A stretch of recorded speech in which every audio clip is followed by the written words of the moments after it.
Alright, what's up? Here we are with the Black Panther Wakanda Forever spoiler review. Uh, let's just jump straight into it.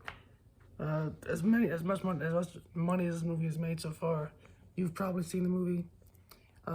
Especially if you're watching a spoiler review, I hope you've seen the movie. But let's jump in. Okay, so the movie starts off with T'Challa he's sick, and Shuri's trying to recreate the heart-shaped herb that Killmonger, because he destroyed their reserve and he lit it on fire in the first movie. So she's trying to recreate that to save T'Challa, but she's unsuccessful. T'Challa dies. They never specify what illness he had, what he was sick with, which it's okay. They didn't have to. I felt they handled his death really well in the movie.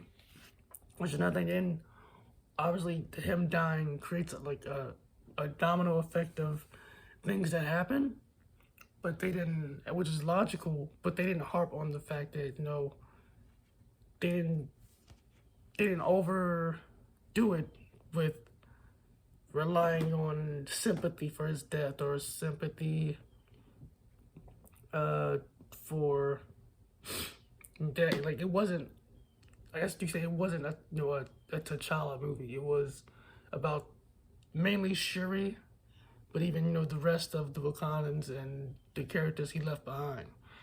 And I think they did a nice balance of that, of not overdoing it with his with putting the focus too much on his death.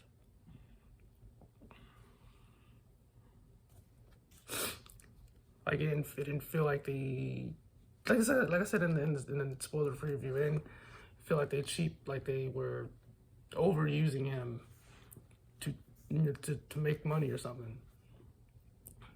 I think they handled it really well, and logically it made sense, and they didn't overdo it.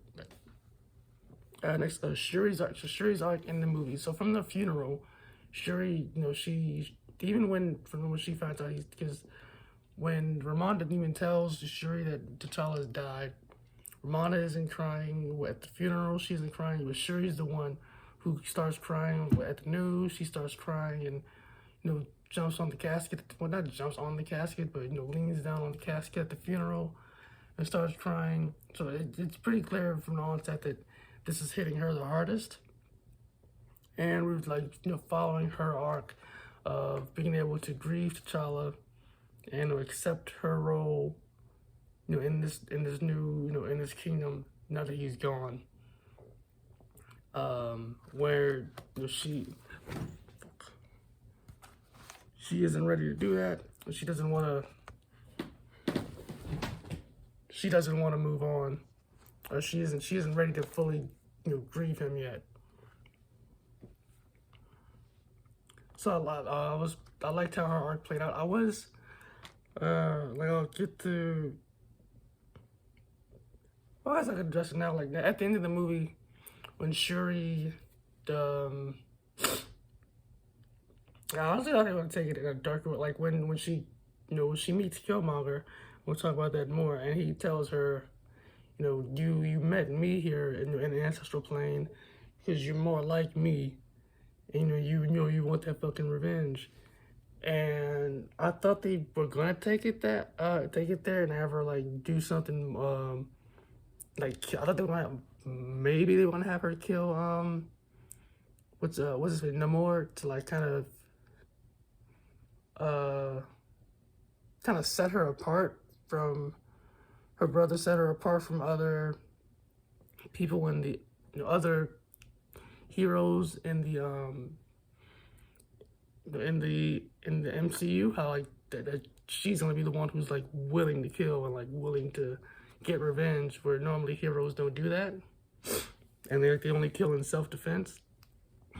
But obviously they chose not to, and I want to say that was somewhat disappointing when they didn't. Not that I didn't like Namor, it's I liked Namor character. I liked the Telecans, their introduction. I thought the music that played when Shuri goes down to see them for the first time, it sounded weird and out of place in this movie. that should have been more serious. But then like the music sounded like too bubbly, I guess, when in that scene, so that felt kind of weird. But when she meets up with Killmonger and she kind of rejects that idea and she like shies away from it. I I thought eventually she was gonna have to come around and say, you know what, fuck it, and she was gonna be that person. Obviously, they didn't go that route, so I didn't really like they set that up, but then followed through with it. Uh, Maybe it comes up later, and she like takes revenge about something, or she sets herself up that way.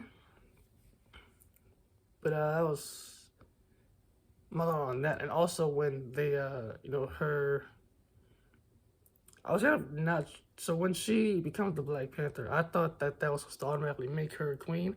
If she wasn't already queen because of Ramonda dying, and you know, Ramonda took the throne after T'Challa died. I'm assuming there was no fight or anything for Ramonda. Everybody stood aside out of respect, and then didn't protest her taking the throne. But after the final battle, when they have Shuri doesn't show up to the fight, I was like, so they are gonna fight for the throne? And I was kind of confused as to her not taking the throne. I thought that was like the whole point of the movie was her processing her grief for T'Challa, so that eventually she could move past his death and take her rightful place as Queen of Wakanda and Black Panther. And so she became the Black Panther, but she doesn't become the queen. So that part kind of confused me. But I'll talk more about M'Baku at the end. But something I did realize about that was I was like, well, I guess it is more of a setup movie to move past T'Challa. That's why Ramonda dies. We give T'Challa his flowers. We give him his tribute, and we was setting up the more Natalikans were setting up Shuri to, I'm assuming, the third or fourth movie, become Queen of Wakanda. Maybe if M'Baku becomes king and he dies, maybe Shuri then becomes the queen. I guess I am invested in the scene what Shuri does. So when Ramonda died, I felt so fucking bad for Shuri. I was like, damn, bruh. I was like, damn. She didn't really lost. Like, her whole family really did at this point. not that it was funny, but I was like, damn.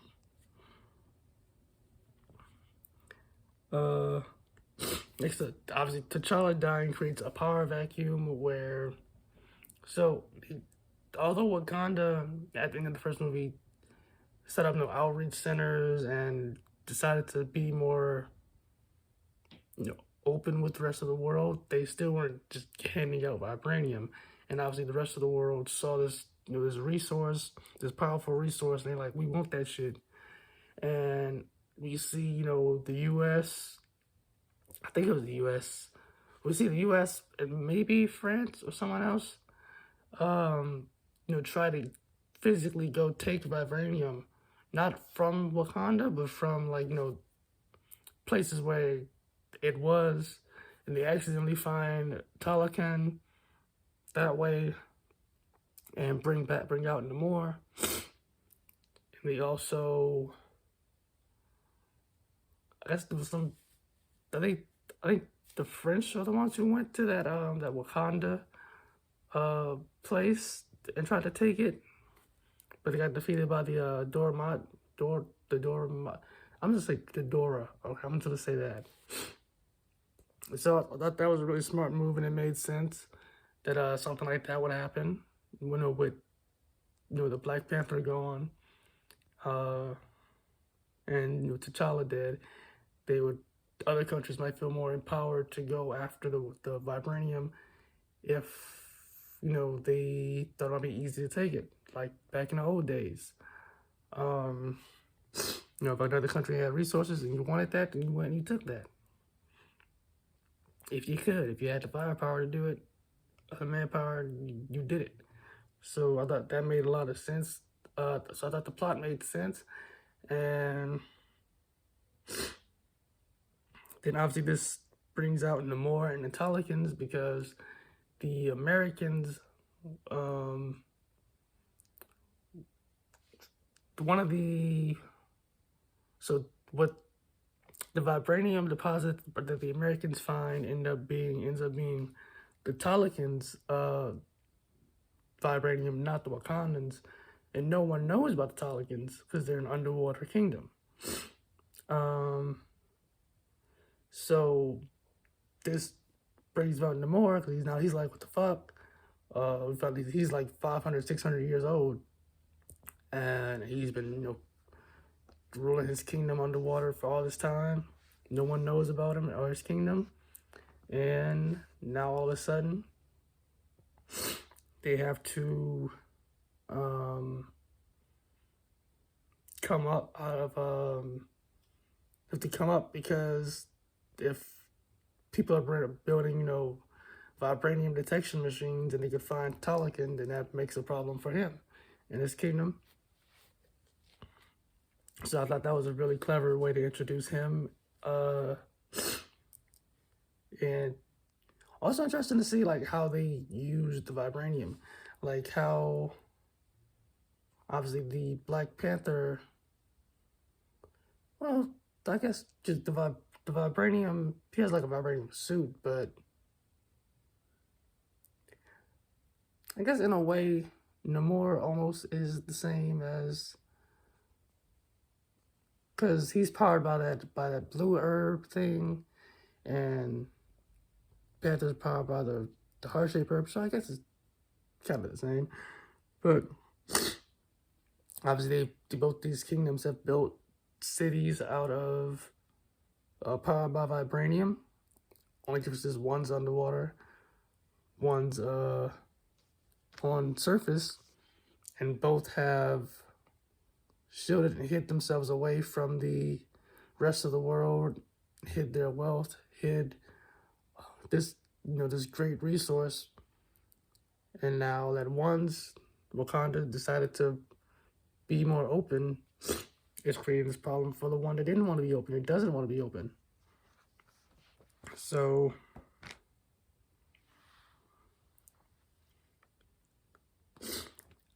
and let me say, I liked the aesthetic of the blue skin. I definitely did not know what the fuck they were going for when I watched the trailers. I was like, why are they blue? I was just like, what? And then obviously you see the movie, it gets explained. I'm like, oh, all right. I was like, all right, that I can see that makes sense. I mean, not to me, but I'm like, it was cool. One thing I am not sure about though. So Namor is like 500 or 600 years old.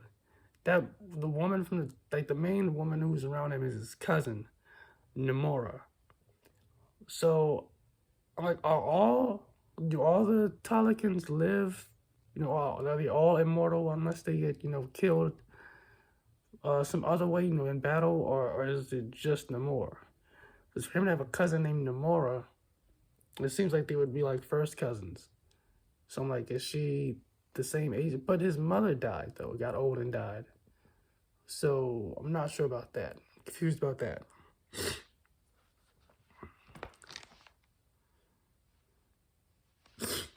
So next we get introduced to Riri Williams, a brilliant MIT student / inventor who invented the detection machine used to detect what's it called? The fucking vibranium.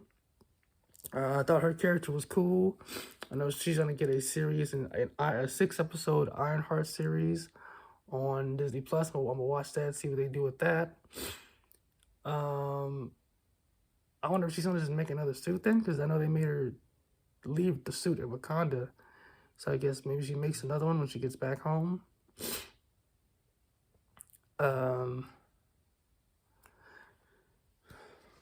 Yeah, so I was a fan of her character. I mean, not much to say about her. She was, I'll say, like, this movie's introduced a lot of shit that's clearly meant to mostly set up the next movie or future series and shit. Which is one thing I wasn't too sure about how I felt about that. Like, I didn't like it at first, but now I'm okay with it because I guess it makes sense. Like, I don't know what the plan was before Chadwick Boseman died.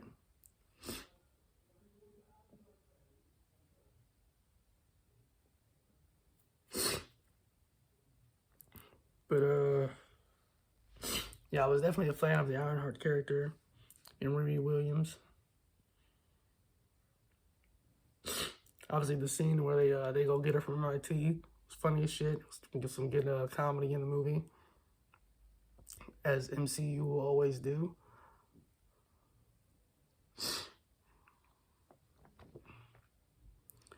Okay, next we got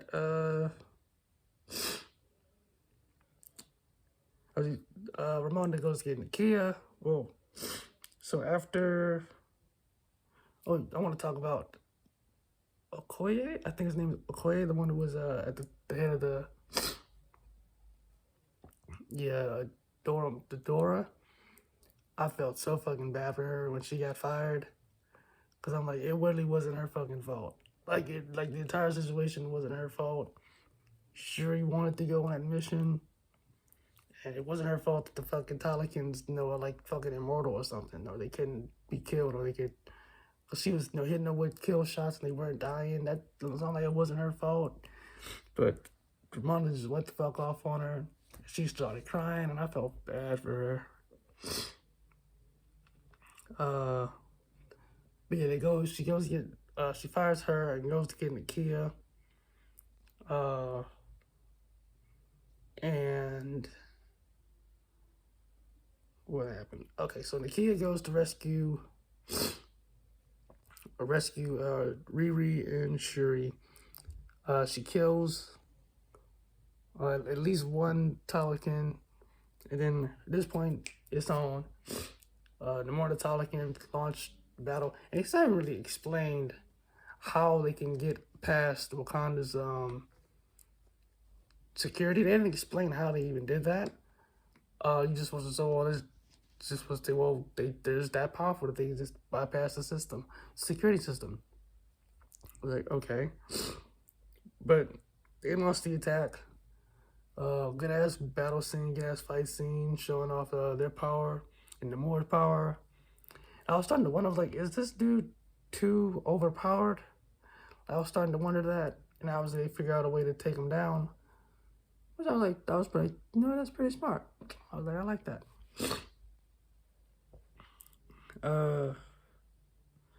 But obviously, Ramonda gets killed and gets drowned, and I was like very shocked when they did this. I was like, they just fucking killed Ramonda?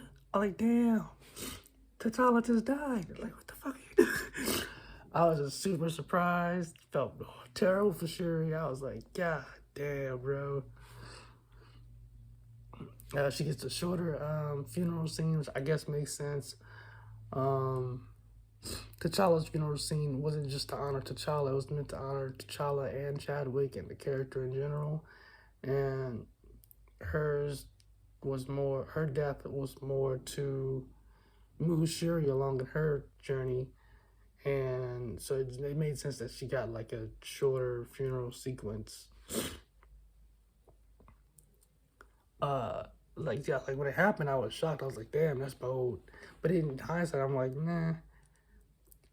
I wouldn't say it's bold. Like, it makes sense if this whole thing is, just to move Shuri toward her place, which is to eventually, I'm assuming, become queen. I think she's supposed to become queen eventually.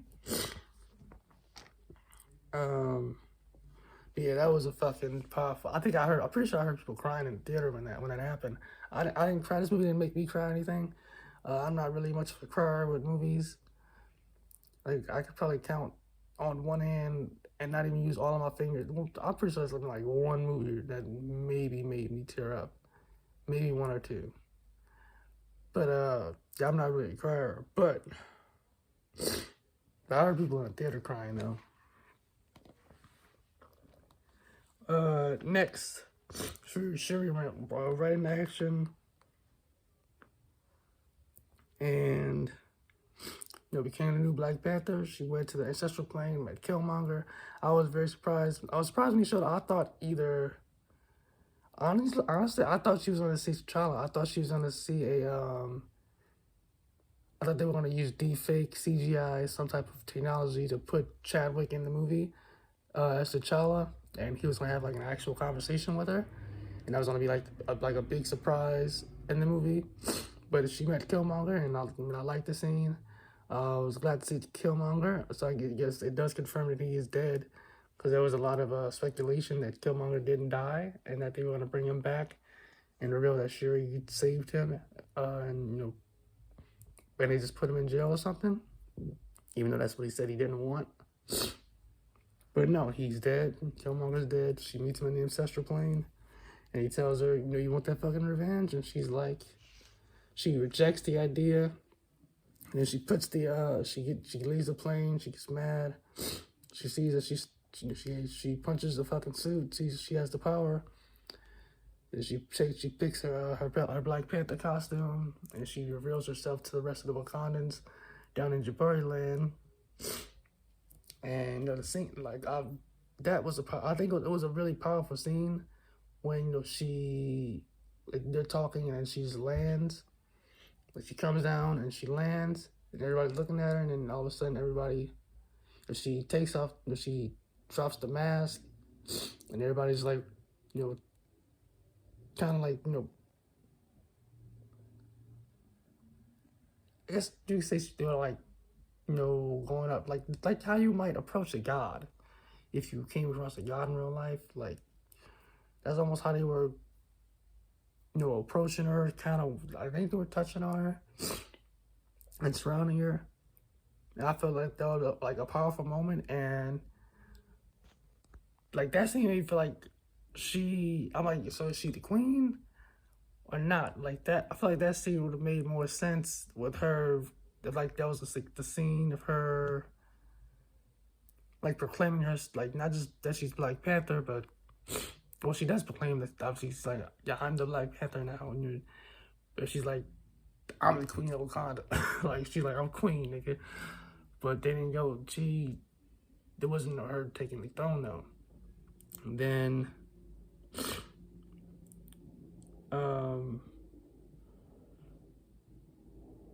what happened next? And Baku didn't want to go to war because he's like, if we kill him, we're gonna stay at war. And why do we want to just stay at war? I like M'Baku's arc in this movie as like stepping up and trying to be, especially when after Ramonda dies and he tries to step up for Shuri and be like, so I assumed that he like I said, the Shuri would be queen and that he would be like her lieutenant. And that's what I thought that made sense. I thought it seemed like that's where they were going with it. Obviously, by the end, we don't see that happen. But I really felt for him in this movie. We get the final battle next, and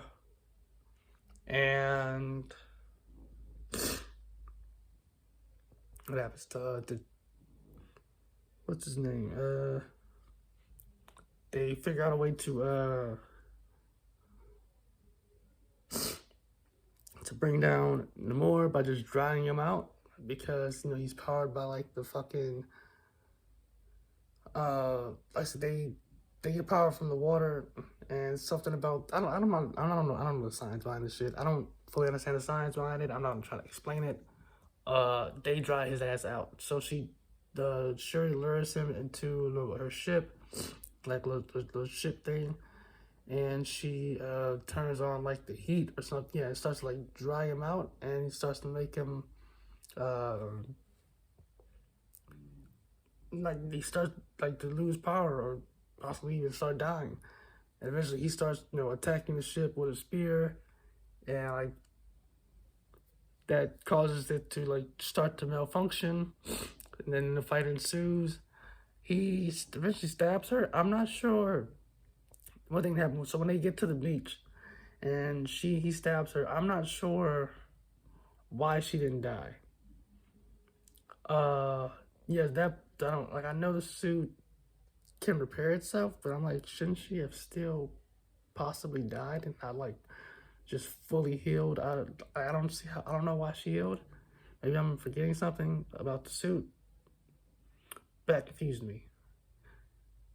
But that was kind of badass when she like broke the stick off and like pulled herself off the goddamn stick. That was kind of badass though. And then obviously she spares his life and chooses not to kill him.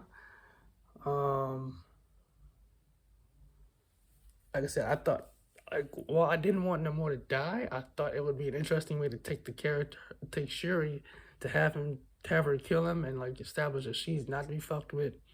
She's not one of these other heroes where she's just gonna let forgive and just move on and just be good.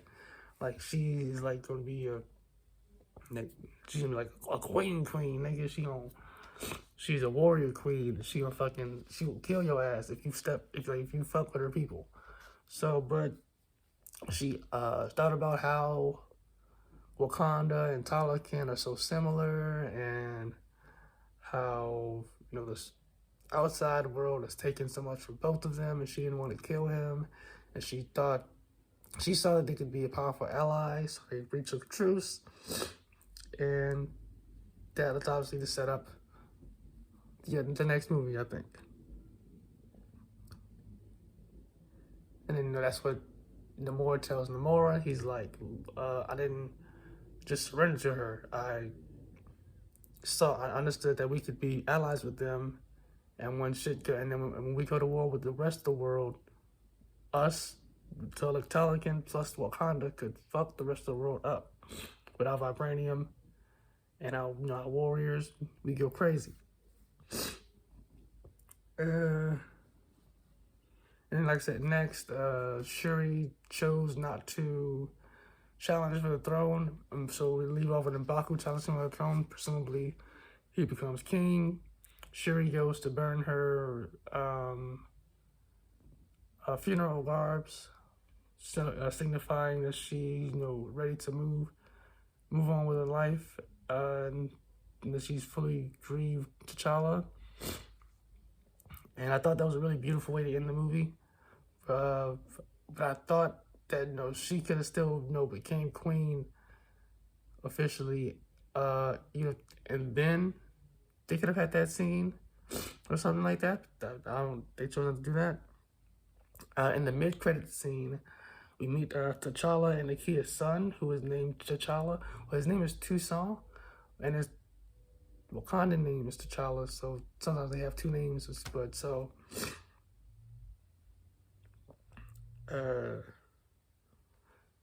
so you get T'Challa Jr. in the mid-credit scene, and I was disappointed. First off, I didn't stay for the credits, so I didn't find out about that scene until I got home and got online, and I just watched it on YouTube. But I was like, that was kind of annoying. I was like, they could have just put it in the movie. Like they could have, instead of letting the credits, even though it was a really beautiful way to end the movie with her sitting on the rock, mourning T'Challa and letting your funeral garbs burn. That was a pretty beautiful way to end the movie, but it felt kind of cheap to be like, let the credits roll, and then be like, oh, by the way, he has a son. I'm like, you could have fit that into the movie some kind of way. I understand they didn't want to overshadow the rest of the movie and overshadow the what else is going on by throwing that out there. But I'm like, they could have done something with that, or at least wait to the next movie to put that in there or something. But I didn't like the way they handled that. But the thought did cross my mind at one point. I was like, I wonder if they're going to give him like a son with the kid. And then they ended up doing it. So that was nice to see. I'm glad that they did it. I'm not glad about the way that they put it in the movie. If that makes sense.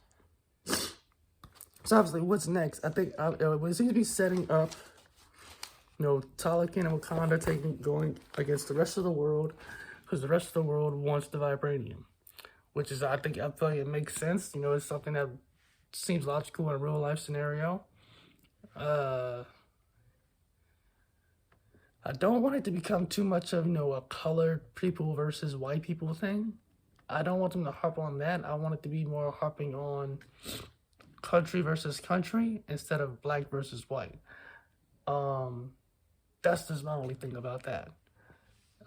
We see America wants it. We don't know who other country America's going to potentially team up with.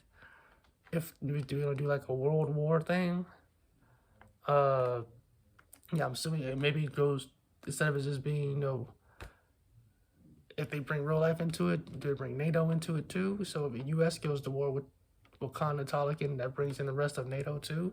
So it does make it World War. Does Wakanda and Talican team up with like Russia and China or something?